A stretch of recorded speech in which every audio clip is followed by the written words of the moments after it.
All right, everybody, buckle up, because today we're diving into the wild world of tech. And let me tell you, things are moving at warp speed. That's right. We're talking AI, space races, the future of work. It's a lot to cover. It really is. And speaking of things that sound like they're straight out of a sci-fi movie, did you see that video of SpaceX catching a rocket booster in midair? Oh, yeah, I saw that. It's pretty incredible seeing a rocket land back on Earth like it's no big deal. It really does make you wonder if we're living in the future. But while SpaceX is out there pushing the boundaries of space travel, we've got this article, Navigating the Bubble.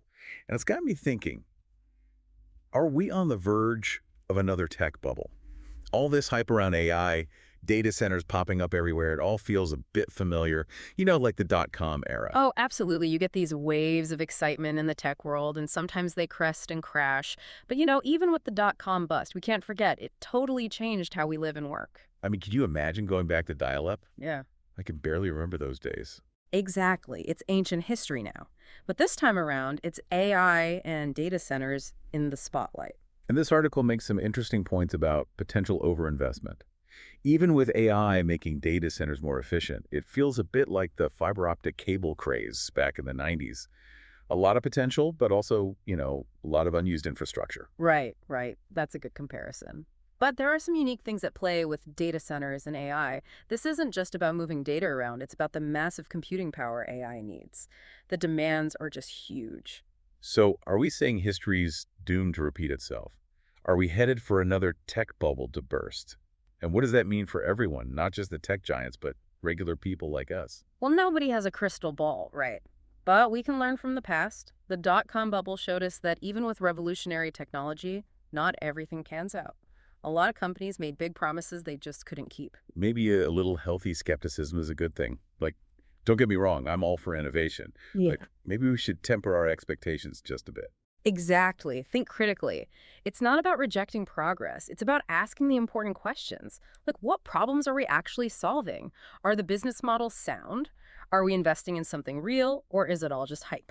Trying to separate the signal from the noise. Exactly. And speaking of signals, from beyond our planet, let's talk about SpaceX for a minute.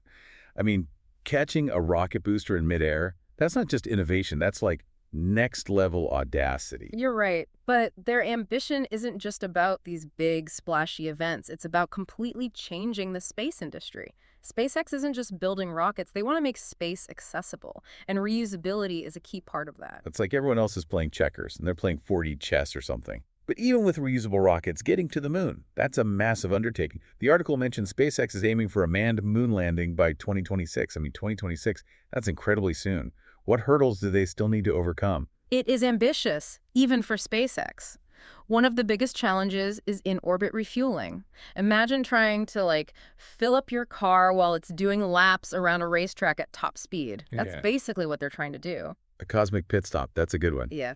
Okay, now my brain officially hurts. But seriously, if they can figure out in-orbit refueling... Right, it opens up so many possibilities. More launches, going deeper into space. It's not just about getting to the moon. It's about what we can do once we're there and beyond. Scientific research, resource exploration, maybe even permanent settlements one day. It sounds crazy, but SpaceX is making it feel more and more real. It really is mind-blowing to think about. But let's bring things back down to Earth for a minute. While SpaceX is reaching for the stars, there's another big change happening right here, the gig economy. And the gig economy is a whole other can of worms, right? I mean, the articles we have paint this picture of it being good and bad at the same time. Yeah, it's really interesting. It's given people a lot of opportunities, especially when the economy wasn't doing so great. Like when those ride-sharing apps popped up, people needed to make money, and those apps let them do it on their own time. Right, exactly. Everyone was excited about being their own boss, setting their own hours. It felt like the future of work. And it still could be, but it's not that simple. What do you mean? Well, think about it. When more and more people join these platforms, because it seems so flexible, it changes things. How so? More workers means more competition for jobs. Oh, right. So that means people get paid less. Yeah.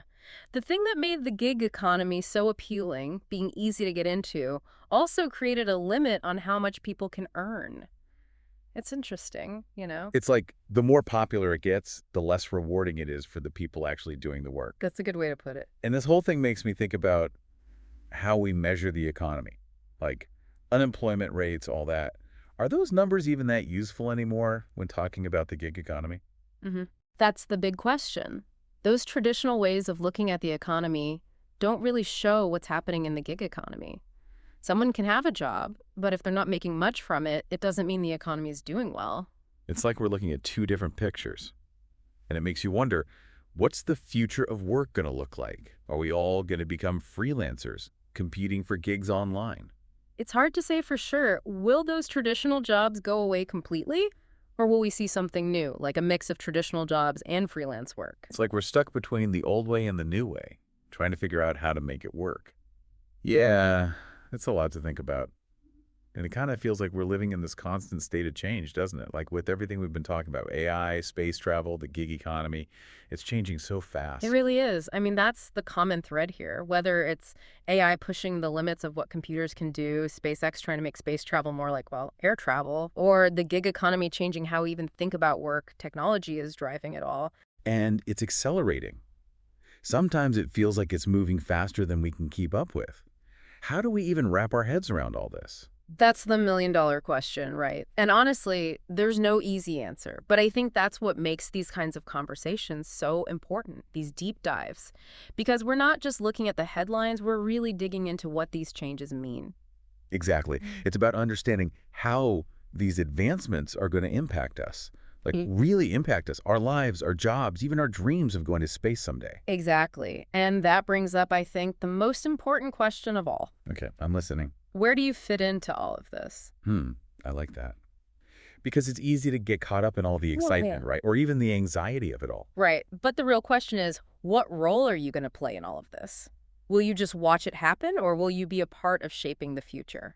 That's a powerful way to put it.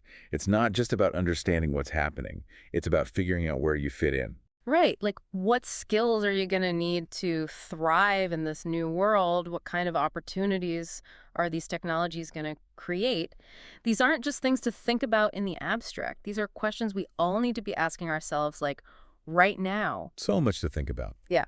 But if there's one thing I'm taking away from this conversation, is that we're not just along for the ride.